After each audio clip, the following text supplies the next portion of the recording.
Olá, estamos lhe convidando para reproduzirmos na sequência um programa extraordinário. Mas antes de falarmos do programa, nós queremos lhe convidar para ficar conosco aqui na página Estação da Luz Espírita e lembrar que a nossa página não tem fins lucrativos. O objetivo é exatamente reunirmos aqui o maior acervo possível de matérias espíritas. As obras da codificação, textos, livros suplementares, entrevistas, palestras e a programação da Web Rádio Estação da Luz de Natal e a Web Rádio Cristo Consolador de São Paulo. Nós vamos reproduzir agora um programa simplesmente extraordinário. Programas de histórias de Jesus, ditadas pelo Espírito Amélia Rodrigues, extraídas do livro Quando Voltar a Primavera, psicografia de Divaldo Pereira Franco, apresentação de Zezé Franco aqui na Web Rádio Cristo Consolador. Programa simplesmente imperdível. Muito obrigado pela sua companhia e vamos ao programa.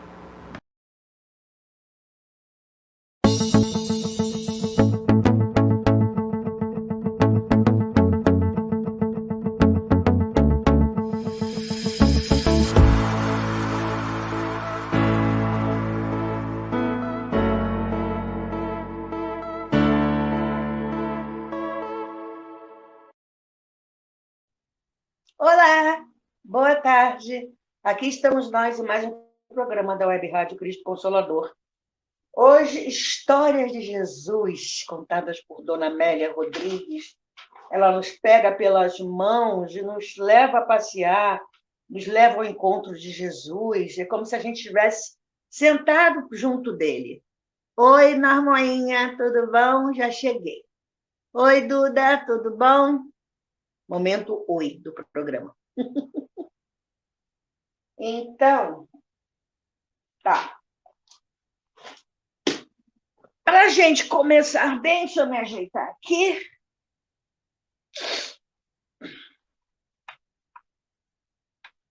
Ajeitar tudo direitinho.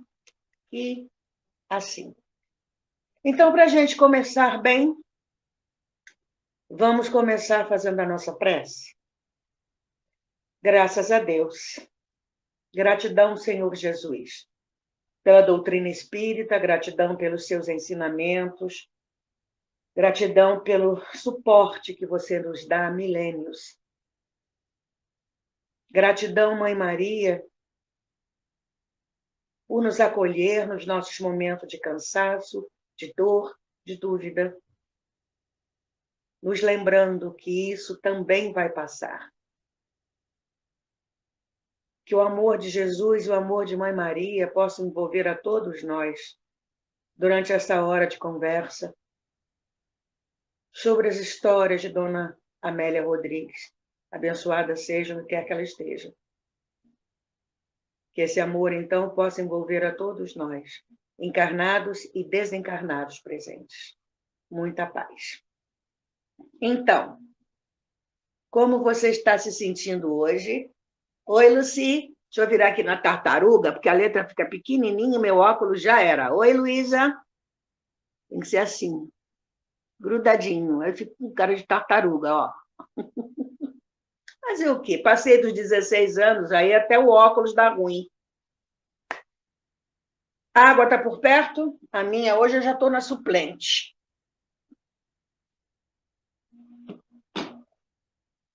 Vamos começar? Oi, Luísa. Luci, Luísa, minhas irmãs queridas. Beijo na Glória por mim, por favor. Vamos lá.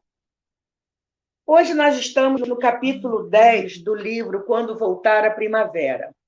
A ideia é ir acompanhando capítulo por capítulo dos livros de Dona Amélia. Onde tiver uma história para contar, a gente conta.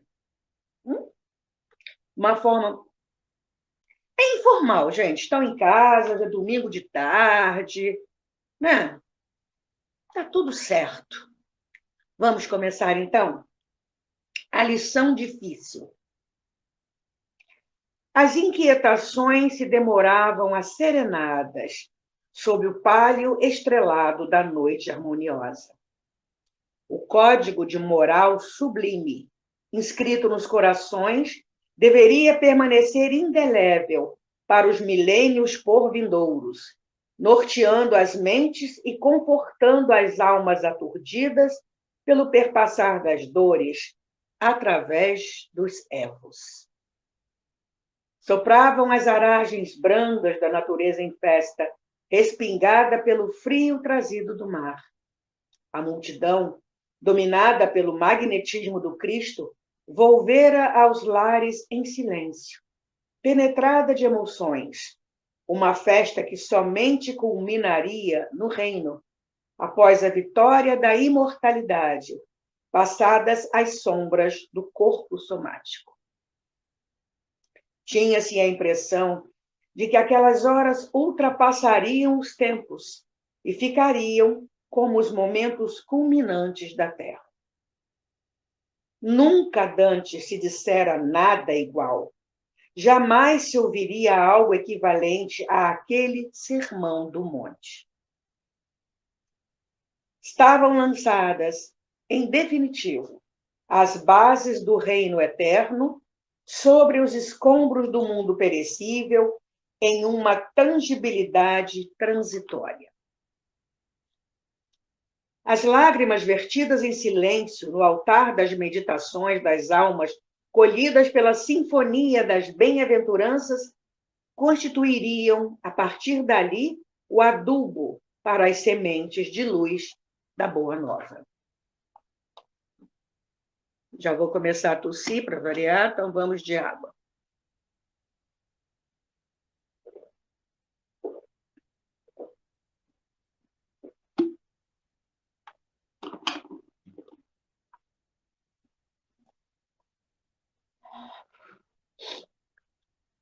Quando se preparavam o mestre e os discípulos para retornarem aos penates, de alma túmida pela felicidade, Simão Pedro mais se acercou do rabi e, desejando realçar a grandeza das lições sorvidas, não pôde supitar interrogações que lhe bailavam na mente simples. Amante da lei, vira o esboroar dos velhos códigos de soberba e perversidade, abrindo-se-lhe aos sentimentos uma madrugada de bênçãos que o impelia à incontida aventura. Rabi, interrogou hesitante. Jamais alguém enunciou ditos quais os que aqui foram proferidos. Nunca mais se repetirá esta tarde profunda e abençoada. Emulado pela silenciosa aquiescência do amigo querido, prosseguiu. Todos os enunciados penetram minha alma, qual se fosse um punhal aguçado feito em luz, que rasgasse a cortina de sombras que me envolvia o espírito. Sempre acreditei e temi a soberania da lei e dos seus austeros códigos. Agora, em face dos dispositivos do amor, sem dúvida participo de uma revolução que modificará toda a estrutura da coletividade, do mundo.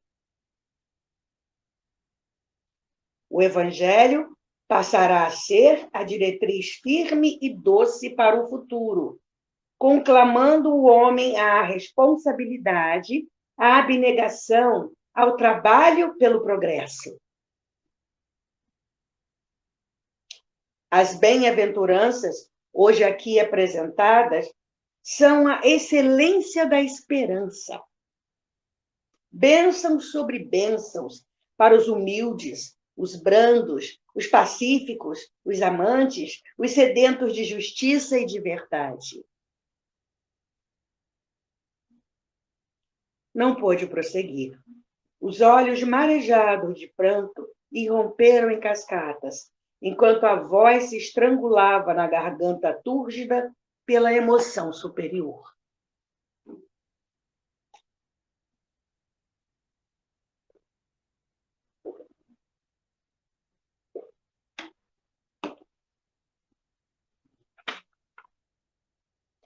Compreendendo as ânsias do discípulo amado, o Senhor falou-lhe em socorro afetuoso. O Evangelho prepara um mundo novo. Sob a sua influência, modificar-se-ão as paisagens morais do homem, da humanidade, sim. Não obstante, jamais revoga as leis. Adiciona-lhes o sal do amor, da misericórdia, justiça e misericórdia, severidade e amor, eis os pilotis das edificações novas. Desculpa.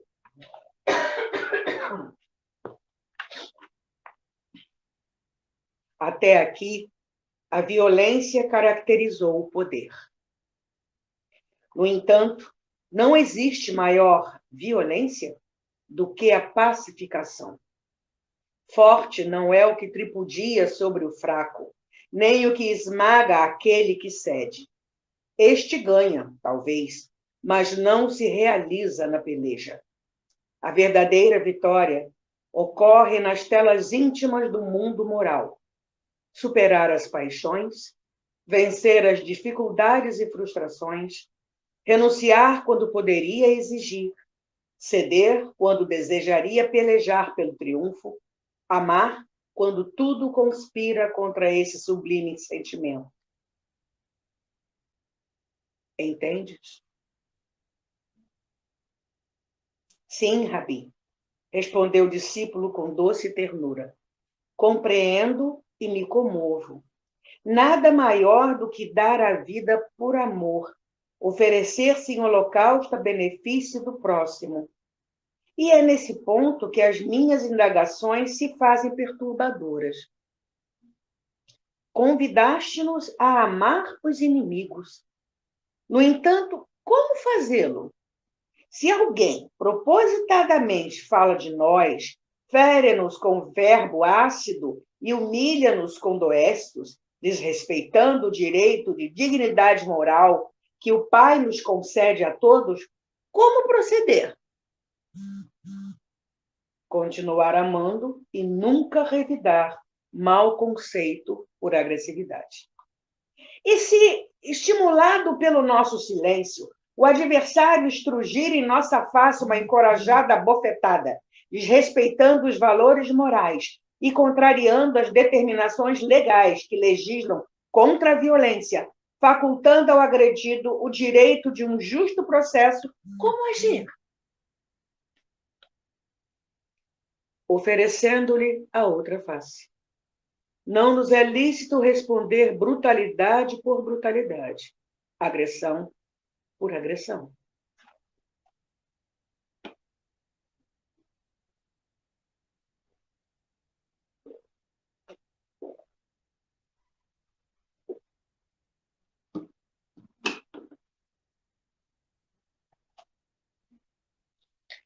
Ninguém, no entanto, terá forças para uma atitude pacífica de tal monta. E se for tentado a reagir ou se reagir dominado pela cólera? Ter-se-á tornado igual ao agressor ou pior do que ele. Porque o discípulo do Evangelho será a luz do mundo, o sal da terra, pão da vida, e nunca o fel, o veneno, a treva. Apesar dessa realidade, se o inimigo se investir de estímulos à viva força, partindo para o crime, ameaçando destruir nossa vida, ainda aí, Simão, convém não esquecer que o criminoso é sempre o infeliz, nunca a vítima. Supliquemos ao Pai que nos livre do mal. Todavia, não temamos os maus. Se o nosso amor não possuir a força de acalmá-los, a culpa não será deles. Aquele que conduz à claridade deve vencer a treva exterior e não encharcar-se de sombras. O coração puro e a mente calma não receiam nunca. O portador da violência combure-se nas labaredas em que ardem os sentimentos da própria agressividade. Apesar disso, mestre, nessa atitude não estaríamos estimulando o crime em geral, o latrocínio em particular, em que os usurpadores não trepidam em prosseguir nos seus infelizes cometimentos? De forma alguma.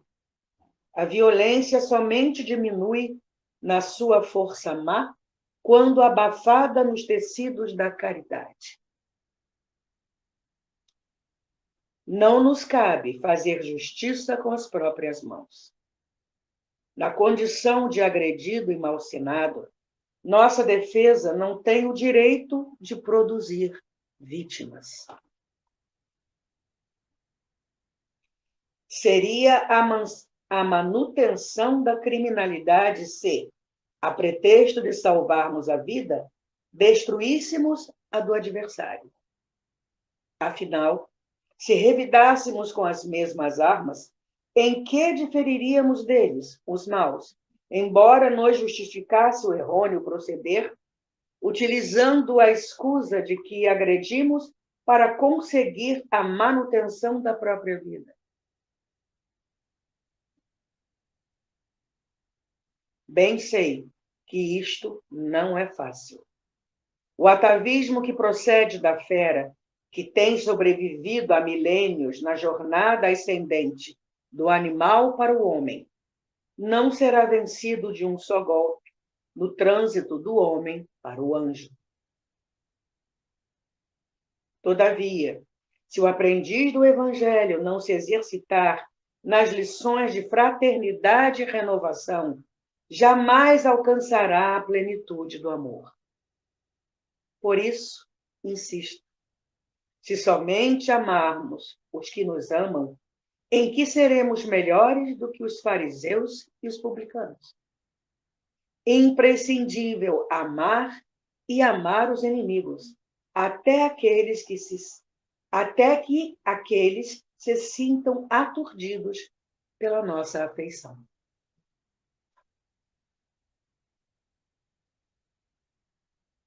O mestre silenciou. Simão Pedro compreendeu a gravidade do ensinamento e, mentalmente, atirou-se na direção do futuro. Percebeu as lutas por vindouras, começando a conscientizar-se das renúncias e sacrifícios que o Evangelho exigia. À noite, ao alto, em estrelas de prata, cantava uma grandiosa melodia de luz no zimbório, aguardando o futuro.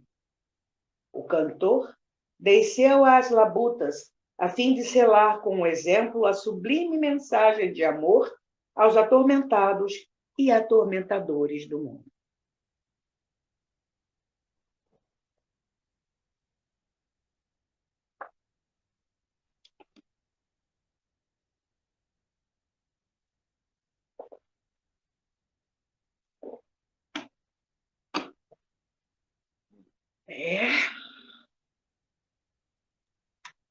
É uma lição que mexe muito com a gente, concordam? Aí eu parei para pensar e peguei aqui algumas ideias. Quem tem um livro e for reler, com certeza vai descobrir muito mais coisa. O que eu consegui perceber, quero dividir com vocês, está aqui. Dona Amélia já começa falando para a gente do Sermão do Monte. Ela vai descrevendo, né, o cenário, o código de moral sublime, né, já estava de noite, todo mundo que ouviu já tinha ido embora. E realmente, aquelas horas ultrapassaram os tempos e não ficariam, ficaram como os momentos culminantes da Terra, que nunca antes se dissera nada igual. Jamais se ouviria algo equivalente àquele Sermão do Monte. Antes era o Decálogo, né? Não. É como se o Papai do Céu pegasse assim e falasse assim, não. Não pega o que é do outro, não rouba o que é do outro, não fala mal do outro, não, não, não. Qual a parte do não você não entendeu? Vou fazer o Moisés escrever, que é para vocês entenderem. E tinha, mas a Torá, que todos os judeus seguiam, eram os livros de Moisés, é o Antigo Testamento. E que lá existia a lei civil, a famosa lei de Talião. Olho por olho, dente por dente, mão por mão, pé por pé. E vamos combinar que a gente não era fácil? O povinho. A gente aprontava naquela época, não é não? Pois é. Então, chega Jesus e fala no Sermão do Monte. Estavam lançadas em definitivo as bases do reino eterno sobre os escombros do mundo perecível em sua tangibilidade transitória. Sim, porque até quando o sol acabar de funcionar, parar de funcionar, a Terra vai acabar também, é matéria. Simples assim. Nós já estaremos em outros planetas. Tangibilidade transitória. E aí, eu peguei hoje alguns livros de Richard Simonetti. Nesse aqui, a capa é muito antiga, tá, gente? A Voz do Monte, editora Fé.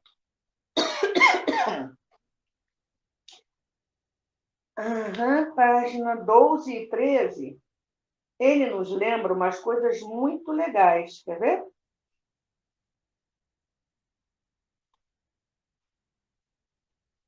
Falando sobre o Sermão da Montanha. Bem-aventurados os humildes, porque deles é o reino dos céus. Iniciava-se o Sermão da Montanha, no qual, em breves minutos, Jesus compôs com a simplicidade da sabedoria autêntica e com a profundidade da verdade revelada uma síntese das leis morais que regem a evolução humana. Gandhi, o inesquecível líder hindu, dizia que o Sermão da Montanha é a mais bela página da humanidade. Por si só, preservaria os patrimônios espirituais humanos, ainda que se perdessem os livros sagrados de todas as religiões. Em outro lugar, eu vi também, não me lembro agora aonde, mas que Gandhi se espantava. Por que a gente não colocava em prática o Sermão da Montanha? Renan, o demolidor exegeta do Evangelho, via no Sermão da Montanha a essência mais autêntica do Novo Testamento, a conter, em plenitude, a inconfundível moral do Cristo. Dia virá em que ele fará parte dos currículos escolares, mostrando que não existe orientação mais segura, nem terapia mais eficiente para os desequilíbrios do comportamento humano do que a aplicação do sublime código moral contido nos princípios apresentados por Jesus.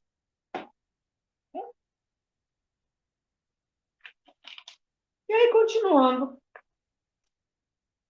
As pessoas, né? Dona Amélia Rodrigues nos lembra as lágrimas, né? Vertidas em silêncio, que ninguém tinha ouvido falar antes em amor. Bem-aventurados os mansos, bem-aventurados, né? Todas as bem-aventuranças.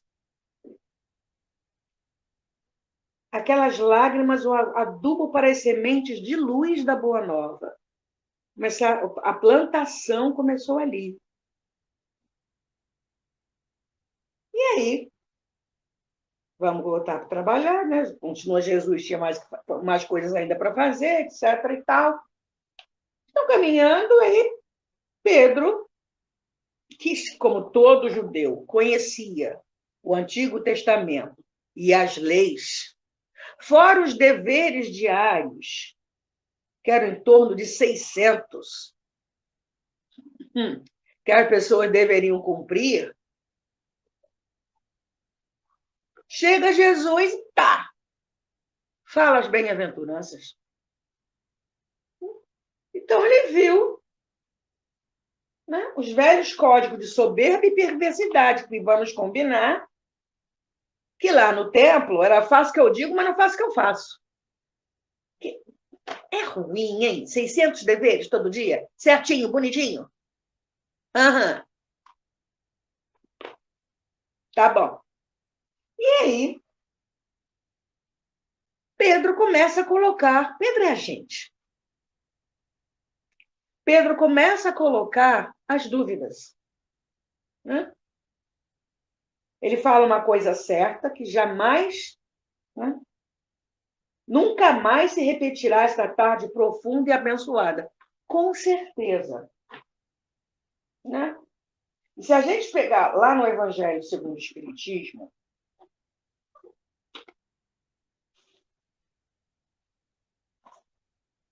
Kardec coloca as bem-aventuranças todas. Né? Começa com bem-aventurados os aflitos, aí depois, que é o maior capítulo do Evangelho, que levanta a bola de todas as aflições, depois ele coloca do lado o Cristo Consolador. Todos os capítulos do Evangelho estão encadeados.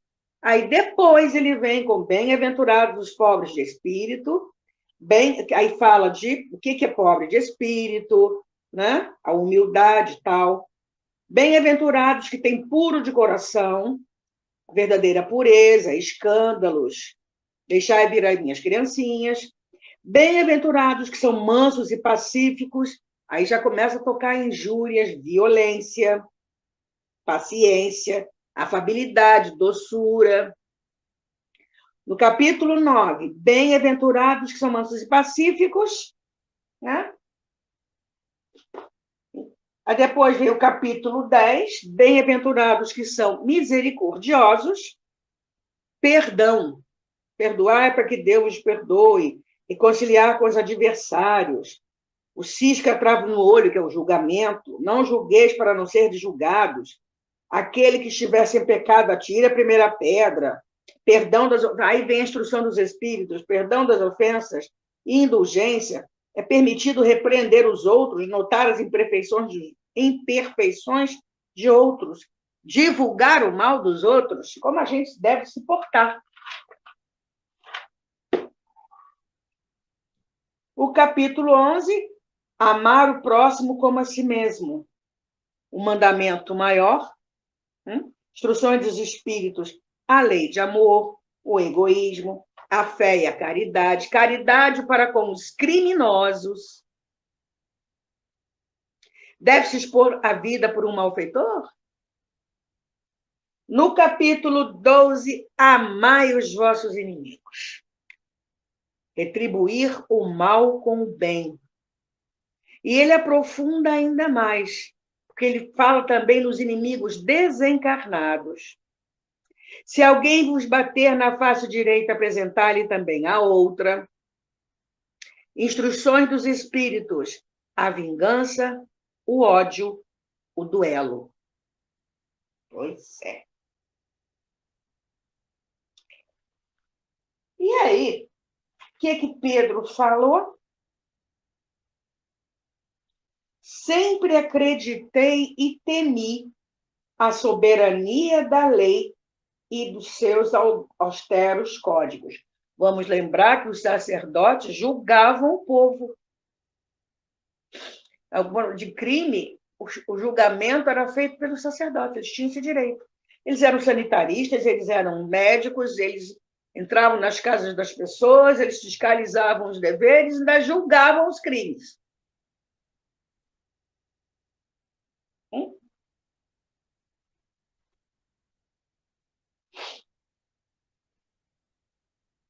E aí, mas que em face do dispositivo do amor, Pedro se viu no meio de uma revolução. Né?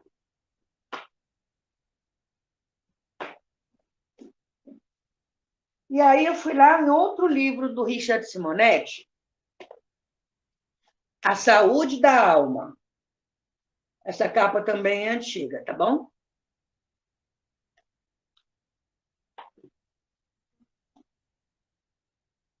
Deixa eu procurar aqui, um momentinho. Está aqui. Quando ele fala nas bem-aventuranças. Há uma observação sumamente importante de Jesus nas bem-aventuranças. Sermão da Montanha, Mateus 5,5.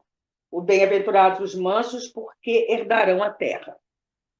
Salvo o melhor juízo, Jesus estava proclamando que na grande transição, agora, vão permanecer na terra os que houverem conquistado a mansuetude. Daí fica complicado, meu caro leitor, porquanto se esse magno evento ocorrer neste século ou nos próximos, você pode imaginar o resultado, da terra quase deserta. O motivo é simples, raríssimos são mansos. O vocábulo manso está tão desgastado que equivale a xingamento. Se eu chamar você de manso, provavelmente irá ofender-se, como se estivesse a dizer-lhe que é um covardão, com sangue de barata em suas veias, incapaz de reagir a ofensas e prejuízos que lhe causam. Acontece pior quando alguém é traído pela gentil esposa e não a agride, repudia, ou mesmo cogita de matá-la na legítima defesa da honra, como pretendem os machistas incorrigíveis. Fofoqueiros empregam esse vocábulo de forma extremamente pejorativa, associando o pobre marido aos bovinos que ostentam aqueles pontudos apêndices ósseos na cabeça. No entanto, manso é simplesmente alguém que venceu a agressividade e guarda raízes de estabilidade em seu próprio íntimo, e sem reações insensatas e intempestivas. Bem sabemos que o elemento gerador de todos os males é o egoísmo, cuja manifestação mais evidente é a agressividade em gestos, pensamentos, palavras e ações. Por isso, as pessoas se desentendem, os grupos se agridem, as nações entram em guerra, a confusão reina no mundo. Como está reinando, né? Assim, considerando, parece-me, leitor amigo, que a decantada civilização cristianizada do terceiro milênio, isso já tem alguns anos que ele escreveu o livro, né? Muita água demorará ainda algum tempo para instalar-se. Está se instalando agora. Quanto tempo tem esse livro, né? E a gente está vendo isso acontecer agora. A minha edição é de 2012. Nós estamos em 2021. Né?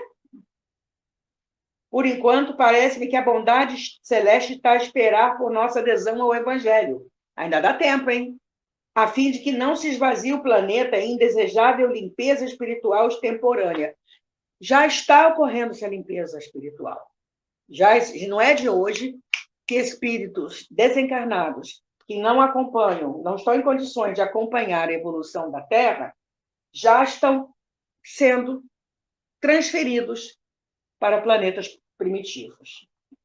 E mais, na página 137, mais alguns trechos. Ele nos fala sobre campeonato de maldades, coisas que a gente está vendo, né? Ele abre o capítulo com uma frase que muita gente tem falado: para esse mundo que eu quero descer. Filhos que matam pais, pais que agridem filhos, homens que se vestem de bombas para dizimar inocentes, traficantes que viciam incautos, políticos que atuam como aves de rapina, sequestradores que apavoram famílias para extorquir dinheiro, assaltantes que não vacilam em matar, promiscuidade sexual, promovendo a dissolução dos costumes e disseminação de enfermidades, adultério banalizado, sugerindo normalidade, práticas abortivas amparadas por leis equivocadas. Alguém pode dizer, isso sempre aconteceu. Sim, mas nunca nessa proporção. Né? Ok. A justificativa podia ser a reencarnação compulsória de espíritos de evolução primária, vida instintiva sem o senso moral, a que se referia Kardec. Claro que não é só isso.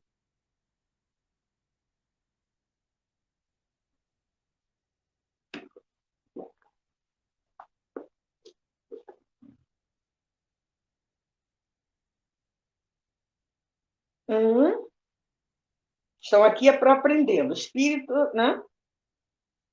Considere-se também a reencarnação de espíritos de razoável desenvolvimento intelectual, cujas maldades não podem ser atribuídas à incapacidade de distinguir o bem do mal.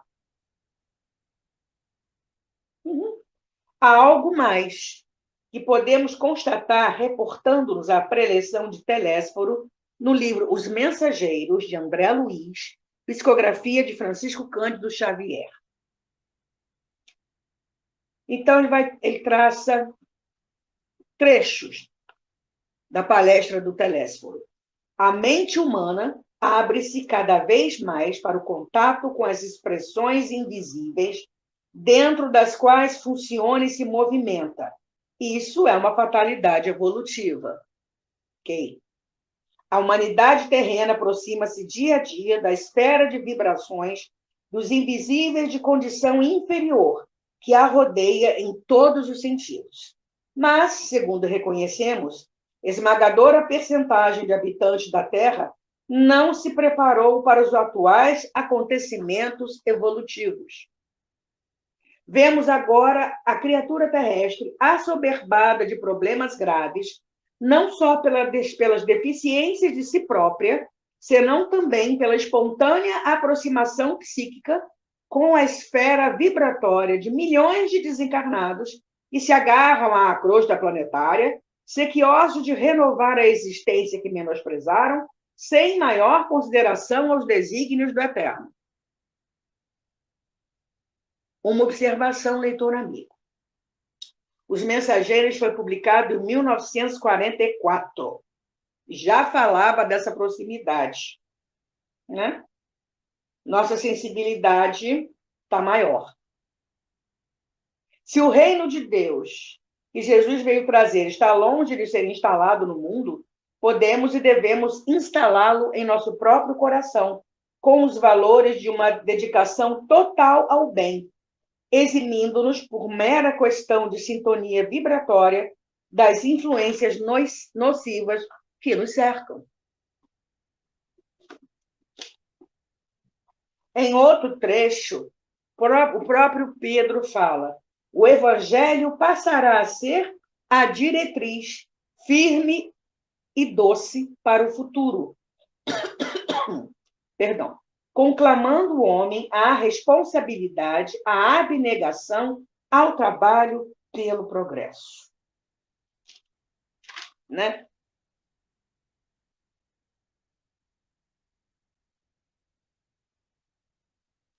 Continuando.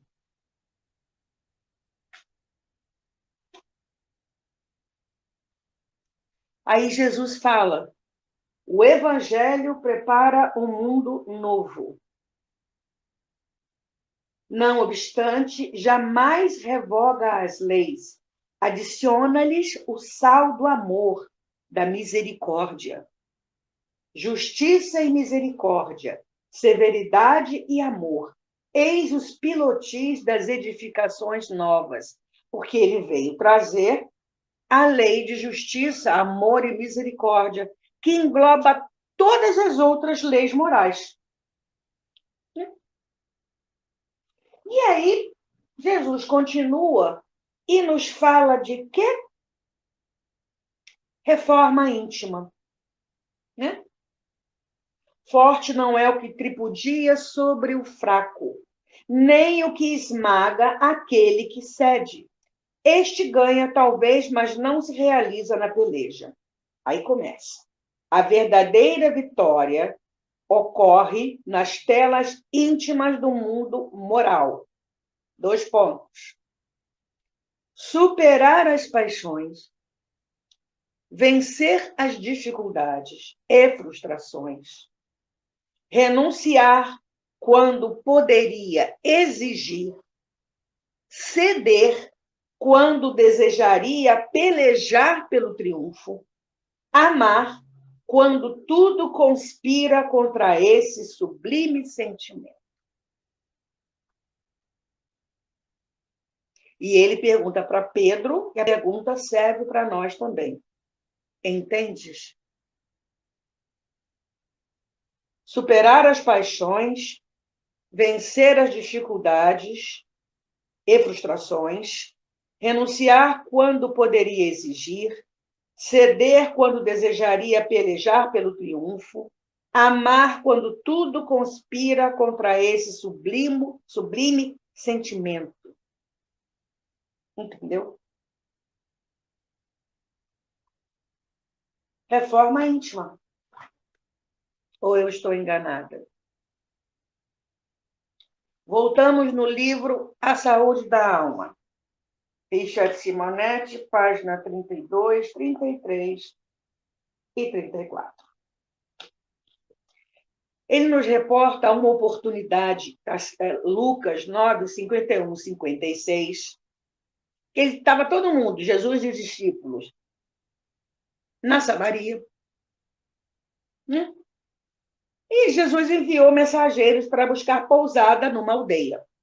Lamentavelmente, nenhum morador se dispôs a acolhê-los em face da animosidade existente. Tinha aquela briga entre samaritanos e judeus, né? E aí, João e Tiago, chamados Boanerges, filhos do trovão, pelo seu caráter impetuoso, sugeriram a Jesus: Senhor, queres que mandemos que desça o fogo do céu para que os consuma, assim como fez Elias? Eles estavam convivendo todo dia com Jesus. Ainda pergunta aí, quer que a gente mate, peça fogo para matar todo mundo? Né? E, episódio mostra a fragilidade humana. Os ideais evangélicos ainda são meras ideias para nós. Não desceram do cérebro para o coração, não se corporificaram na ação. Frequentemente, se bem observamos, verificaremos que as nossas reações são de quem prefere evocar o fogo do céu ao empenho de apagar o fogo na terra. Isso acontece porque há muito de Boanerges em nossas reações, dificultando o entendimento com o próximo. E aí? E se você, leitor amigo, tem dúvidas a respeito, responda sinceramente. Consegue evitar a irritação e as reações agressivas se você passar por alguma dessas situações? Motorista que vem atrás buzina porque demorou alguns segundos para movimentar o seu carro no sinal. O sinal abriu, é a definição de milésimo de segundo. O sinal acabou de abrir, o carro de trás buzina. O profissional que você contratou para determinado serviço mostra-se relapso e impontual. O cônjuge mal inspirado faz críticas ferinas ao seu comportamento. O companheiro de atividade religiosa contesta com indelicada veemência seu ponto de vista. Alguém desastradamente pisa no seu calo. O filho lhe diz que não aceita a sua orientação porque você é um coroa superado. O chefe critica, grosseiro, seu trabalho. O subordinado produz reiterados erros na condução do serviço. E por aí vai.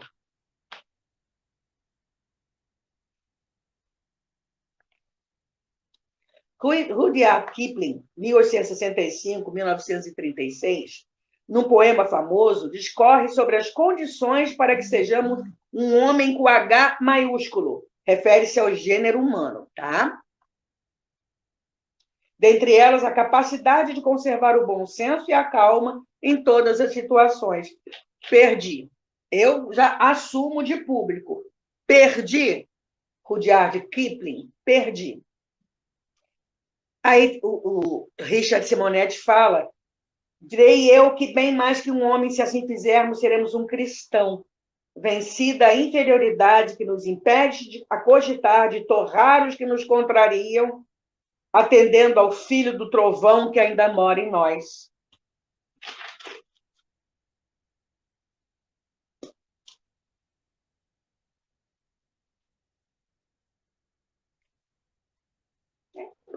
Vamos continuando.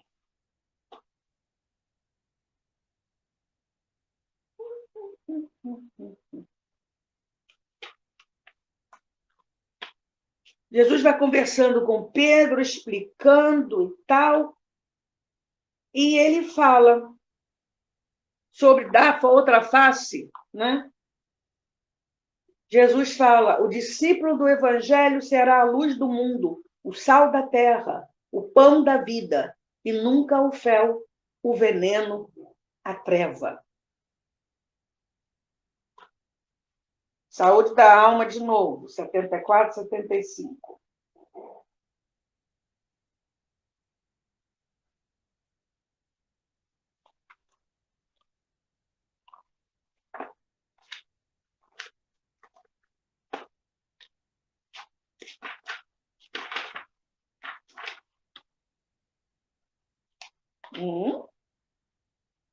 Opa, não é isso não, é a voz do monte. Perdão. Livro errado, a voz do monte.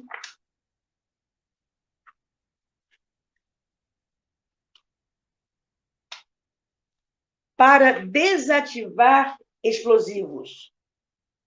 Palavra de Jesus, ouviste que foi recomendado aos antigos, não matarás, e quem matar será sujeito a julgamento. Eu, porém, vos digo que quem quer que se enche de cólera contra seu irmão estará sujeito a julgamento, que aquele que disser a seu irmão raca estará condenado pelo tribunal, e que aquele que lhe disser és louco merecerá condenado ao fogo do inferno. Né? E aí, Richard Simonetti nos fala que pode haver comportamentos que não são atingidos pela justiça humana. Mas existem alguns que são de uma violência arrasadora, que batam na vítima o bom humor, a coragem, a alegria, a estabilidade íntima. Há indivíduos tão agressivos que conseguem aniquilar nas pessoas a própria vontade de viver. Por isso, sempre que a nossa palavra se transformar, tiver esse alcance, essa característica, nós estamos enquadrados como assassinos do sossego alheio. Né?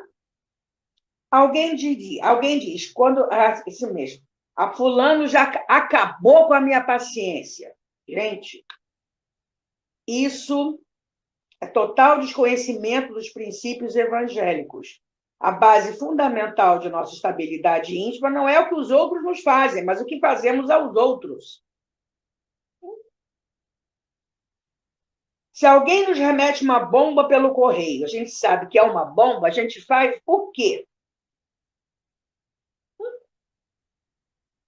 As injúrias são bombas perigosas, capazes de colocar em risco nossa própria saúde. Por que a gente recebe? Reagindo negativamente. Se a gente procurar ver no outro alguém certamente perturbado por problemas e desajustes que lhe inspiram tal agressividade, teremos condições para desativar a bomba, preservando o próprio equilíbrio.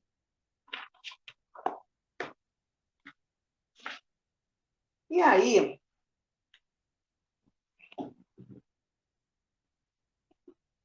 no Evangelho, no capítulo 12,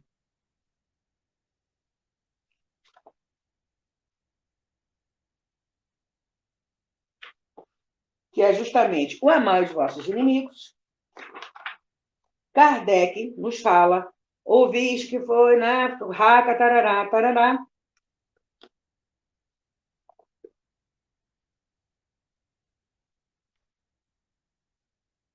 Deveria-se tomar a pé da letra aquela sentença?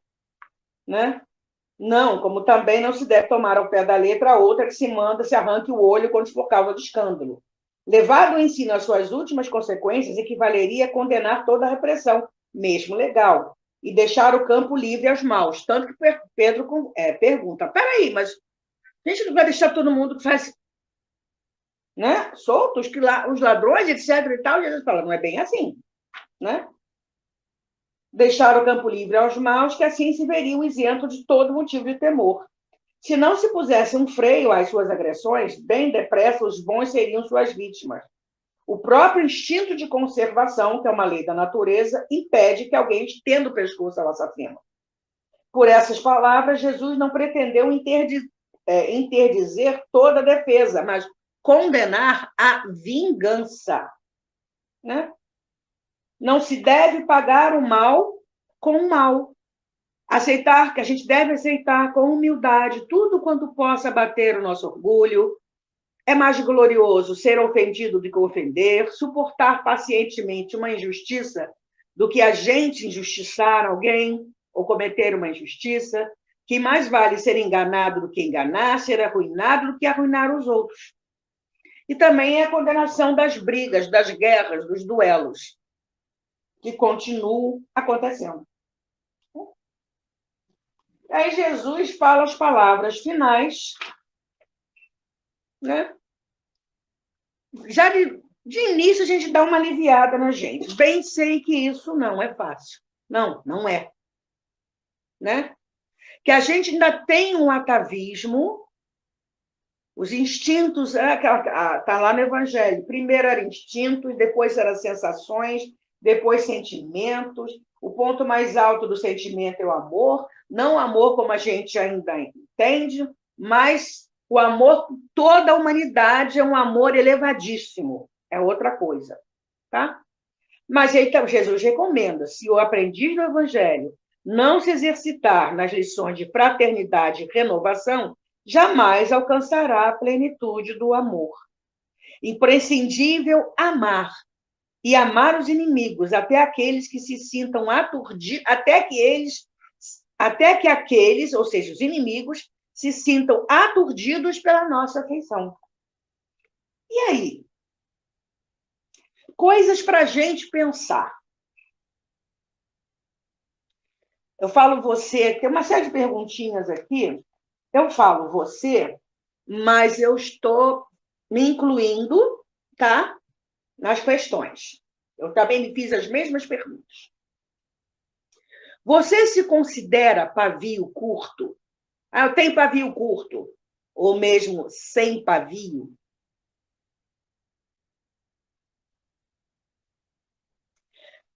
Quantas vezes você já tem calado, já calou diante de ofensas?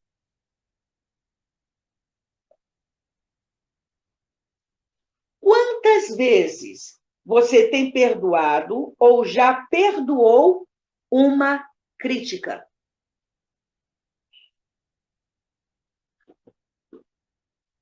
Quantas vezes já consegue ou já conseguiu disciplinar a língua, evitando a maledicência?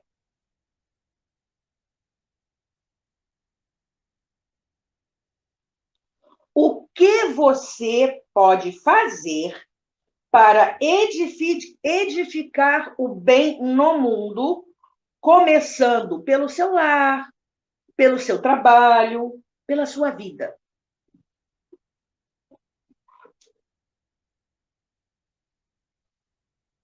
Você já consegue perceber o Evangelho como roteiro para a própria transformação íntima?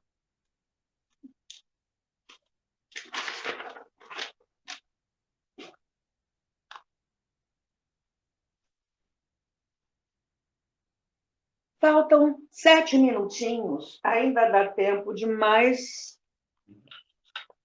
um livro, O Destino em Suas Mãos, Richard Simonetti, que tem uma história muito bonitinha.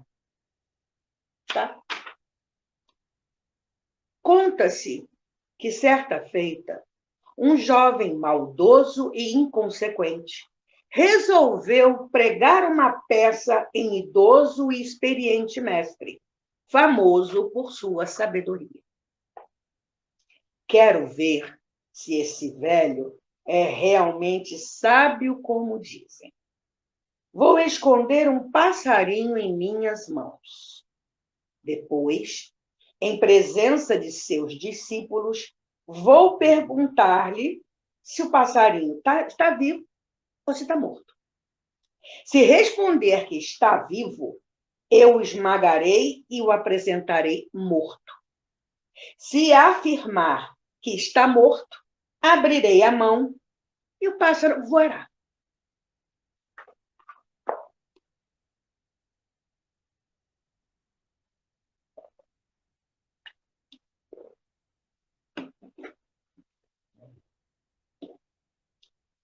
Realmente uma armadilha infalível. Uhum. Aos olhos de quem presenciasse o encontro, qualquer que fosse sua resposta, o sábio ficaria desmoralizado. E lá se foi o jovem mal intencionado com sua artimanha perfeita. Diante do ancião, acompanhado dos aprendizes, fez a pergunta fatal. Mestre, este passarinho que tenho preso em minhas mãos está vivo ou morto? O sábio olhou bem fundo em seus olhos, como se perscrutasse os recônditos de sua alma, e respondeu: Meu filho, o destino desse pássaro está em suas mãos.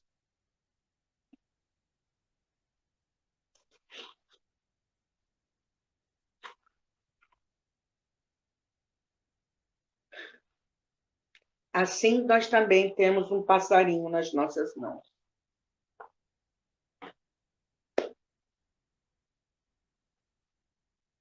O que a gente está fazendo com esse passarinho? Boa tarde, Márcia. Boa tarde, Maria Isabel. O que nós estamos fazendo com ele? O destino desse passarinho chamado existência está nas nossas mãos. Vamos pensar sobre isso? 4 minutinhos, vamos fazer a nossa prece? Graças a Deus. Gratidão, meu Deus, pela vida. Gratidão a Jesus por todos os ensinamentos, desde aquela época. Gratidão por nós termos conhecido a doutrina espírita, que nos ajuda a entender esses ensinamentos e colocar em prática. Gratidão. Gratidão, Mãe Maria, pelo seu amor que nos ajuda nos momentos de dúvida, de fraqueza, de incerteza. Continue conosco, Mãe, nos abençoando. Gratidão por todo esse amor que nos envolve. A todos nós, encarnados e desencarnados. Fica conosco, Senhor Jesus. Ainda estamos como Pedro, acreditando e duvidando, seguindo, negando. Mas você acredita em cada um de nós. Gratidão também por isso. Sê conosco, Senhor, hoje e sempre. Graças a Deus. 2 minutinhos.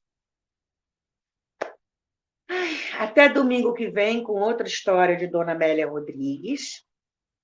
Gratidão por ter estado aqui comigo.